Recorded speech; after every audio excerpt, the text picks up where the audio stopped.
morning, second year commerce and arts. This is the part 13 lecture. और ये जो हम लोग इन रेफरेंस कर पढ़ रहे थे उसका थर्ड पार्ट है। हम लोगों ने पहले कार्डिनल अप्रोच पढ़ा मार्शल का, इसमें टोटल यूटिलिटी मार्जिनल यूटिलिटी के संदर्भ में हमने काफ़ी कुछ बताया। और उसके बाद जो है ऑर्डिनल यूटिलिटी आया हिग्स का, जिसमें हम लोगों ने इंडिफरेंस कर्व एनालिसिस को देखा। इसके पहले हम लोगों ने इंडिफरेंस कर्व किया कि एक अब जो हमारा एक फिक्स इनकम पर एक कंज्यूमर दो प्रोडक्ट को किस तरह से कम्बिनेशन सेट करता है, और वो कम्बिनेशन जो उसको मैक्सिमम सेटिस्फैक्शन देता है। और वो इंडिफरेंस इसलिए रहता है कि वो एक पर्टिकुलर गिवन इनकम पर वो जो भी कम्बिनेशन होगा उसको वो सब पर मैक्सिमम सेटिस्फैक्शन हो पा रहा है, कोई भी वो बंडल या कम्बिनेशन तैयार कर रहा है, इसलिए उसका नाम इंडिफरेंस कर्व रखा गया है। ठीक है ना। आज उसी क्लास को हम थोड़ा आगे बढ़ाते हुए आज इसका कंक्लूडिंग क्लास होगा, जिसमें हम पहले चर्चा करेंगे मोनोटोनिक प्रेफरेंस। ये आपके जो है किताब में दिया हुआ है, मोनोटोनिक प्रेफरेंस क्या होता है।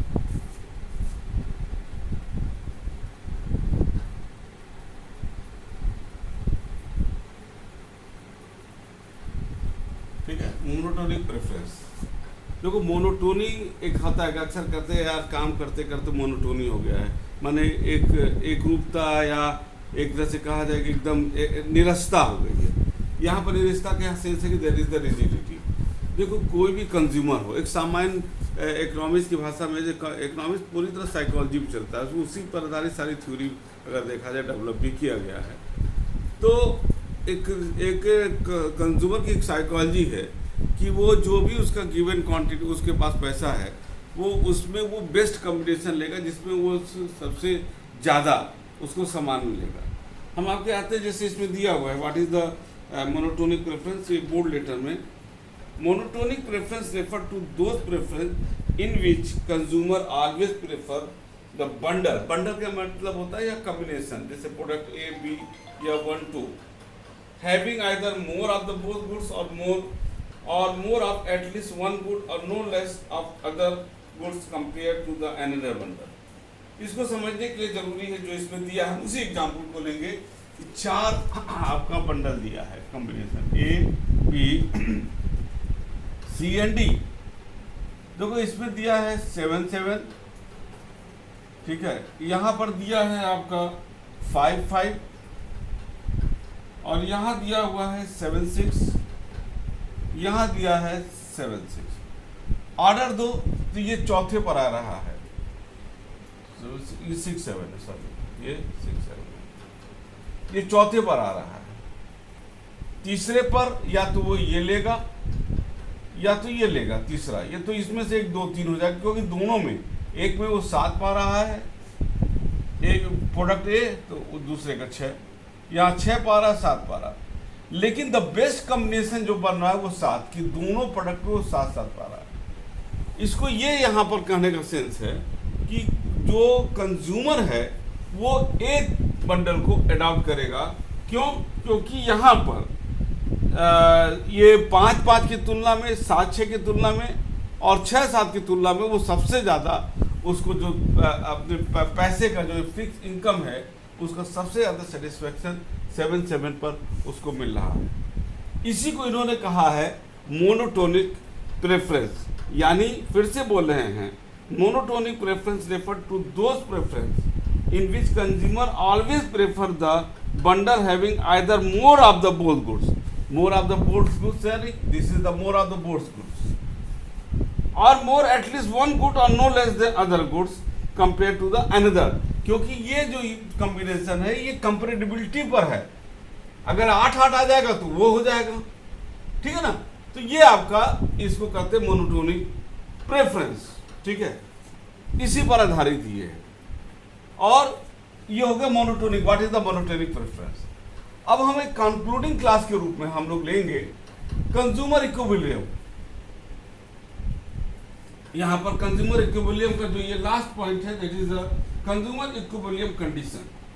तो इसको हम फिर से एक जो ग्राफ बनाते हैं उसको बनाते हैं, ये ओ ओरिजिन एक्स और ये वाई, और इसमें हम लोगों ने जो है ये गुड्स वाई है और ये गुड्स एक्स है।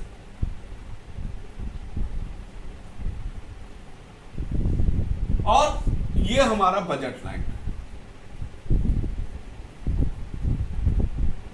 ठीक है ना, ये बजट लाइन है कि हमारा इनकम इतना फिक्स है। अब तीन जो इसमें बनाया हुआ है, ध्यान देना है आईसी का, ये एक बनाया है, ये और एक बनाया है ये, जो कि किताब में आपने दिया वो थोड़ा सा ऊपर हो गया।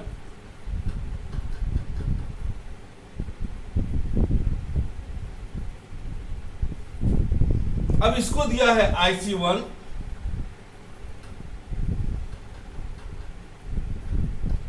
IC2, IC3, वही जो आपकी किताब में उसी को हम बना रहे हैं। यहां पर दिया है E और ये दिया है A और ये दिया है B, ठीक है ना, AB E और ये आपका हो गया, यहां पर दिया है आपका H। अब ये तीनों का मतलब क्या है?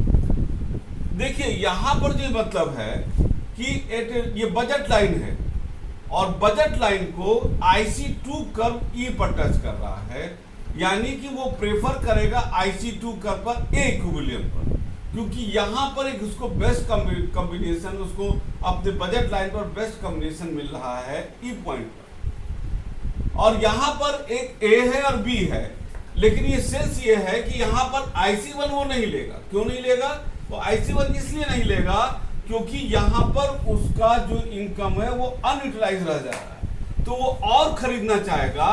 तो वो जब और खरीदना चाहेगा, क्योंकि यहां पर IC1 पर उसका जब बजट अभी भी अनयूटिलाइज है, तो वो IC2 पर जाएगा जो E कॉम्बिनेशन बनाएगा, ठीक है। तो इसलिए IC2 हो गया। अब IC3 जो बन रहा है वो ये हो रहा है कि ये तो बन ही नहीं सकता, क्योंकि ये उसका इनकम फिक्स है, और ये IC3 तब बनेगा जब उसका इनकम बढ़ जाएगा, जो अभी है नहीं। तो IC3 नॉट पॉसिबल, और IC1 में he is still unsatisfied, because जो भी उसका कॉम्बिनेशन बन रहा है वो अनसेटिस्फाइड, क्योंकि अभी भी उसका पैसा बचा है और वो अभी उसको और खर्चा करके एक अलग बंडल, एक अलग combination of the goods of X and Y को लेगा, जहां पर उसको मैक्सिमम सेटिस्फैक्शन मिलेगा, और वो पॉइंट बनता है ये E का। तो E पर आपको वो मैक्सिमम, अब यहां पर देखो इसमें दो तीन शब्दों का ये तो क्लियर हो गया। अब यहां पर होता है मार्जिनल रेट ऑफ सब्स्टिट्यूशन। एक हम फिर से जो समरी करेंगे, मार्जिनल रेट ऑफ सब्स्टिट्यूशन क्या होता है कि जो हमारा जो जैसे जैसे हम और उसको करते हैं, हमारा वो निगेटिव होता जाता है। निगेटिव का मतलब जब हम प्रोडक्ट ए को अगर हम ज्यादा ले रहे हैं तो हमारा प्रोडक्ट कम है। As soon as we decrease the consumption of product A, तो हमारा प्रोडक्ट बी बढ़ जाएगा। माने हम सब्स्टिट्यूट करते जा रहे हैं ए टू बी, ठीक है ना। तो ये मार्जिनल रेट ऑफ सब्स्टिट्यूशन है, इसीलिए ये कॉन्वेक्स की ओर जा रहा है, यानी कि ये निगेटिव स्लोप जो है कॉन्वेक्स की ओर जा रहा है, जिसका मतलब है कि हम जैसे जैसे इसको हम कॉम्बिनेशन सेट करेंगे, वो नीचे की तरफ फ्रॉम लेफ्ट टू राइट हमारा ये कॉम्बिनेशन आपका चलता चला जाएगा, ठीक है ना। ये इसी में इसको ये बताया गया है। देखो यहाँ पर दे रहा है मार्जिनल रेट ऑफ सब्स्टिट्यूशन, जो ऊपर दिया हुआ है, यानी कि यहाँ पर ए पर जो दे रहा है, ए का क्या दिया हुआ है, MRS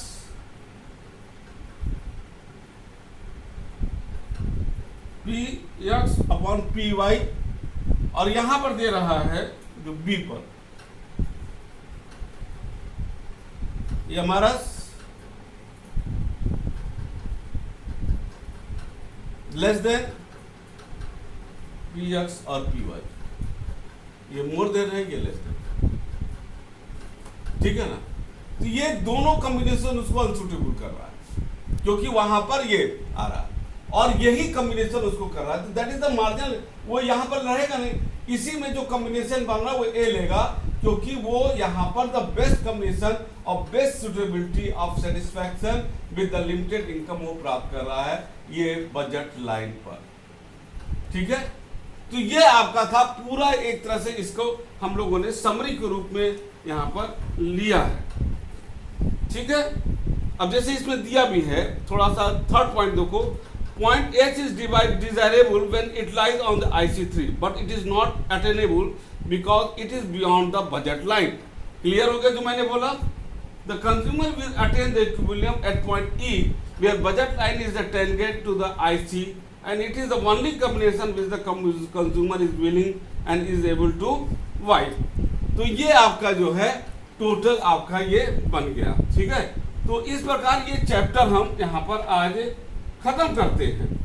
हमारा इनडिफरेंस कर्व का चैप्टर जो था आपका खत्म होता है और अब हम लोग जो माने हम लोगों का माइक्रो इकोनॉमिक्स का 2 चैप्टर खत्म हो गया है। आगे जो है अपने बहुत महत्वपूर्ण चैप्टर जो शुरू होने वाला है that is the law of demand. Third chapter होगा जो हम लोग अगले क्लास में उसको शुरू करेंगे, यानी कि 2 चैप्टर हमारा ये 13 लेक्चर में समाप्त हो गया, यानी टोटल, ठीक है। पहले में हम लोगों ने जो है एक थ्योरी के रूप में देखा माइक्रो इकोनॉमिक्स का डिफिनेशन ऑफ मैक्रो माइक्रो, और सेकंड में हम लोगों ने कार्डिनल और ऑर्डिनल हम लोगों ने देखा, ठीक है ना। अब आप इसको समझ में हमारे ख्याल से समझ में आ गया होगा। और फिर इसके बाद अगर कोई भी डाउट होगा तो हम बार बार आपको डाउट क्लियरिंग सेशन एक रख रहे हैं, आप उस पर क्वेश्चन पूछ लीजिएगा जहां हम इसका विस्तृत प्रैक्टिकल आंसर दे देंगे। और तब लेकिन जहां तक मेरा अनुमान है कि जितना मैंने लेक्चर दिया है अगर आप उसको ध्यान से देखोगे तो समझ में आ जाएगा। लेक्चर के लिए बेटा ये है कि आप लेक्चर को कई बार देखो और एक बार देखो सुनो, उसके बाद दोबारा देखो, तो जो हम इस किताब में पॉइंट है उससे मैच कराओ, समझने की कोशिश करो तो तुमको समझ में आ जाएगा, ठीक है। तो हम आज का क्लास ओवर करते हैं और नेक्स्ट क्लास जो नेक्स्ट चैप्टर के साथ the most important chapter of economics the law of demand we will start. तो तब के लिए आप घर में रहिए, सेफ रहिए, ठीक है ना, और पढ़ाई करते रहिए। Thank you and good bye.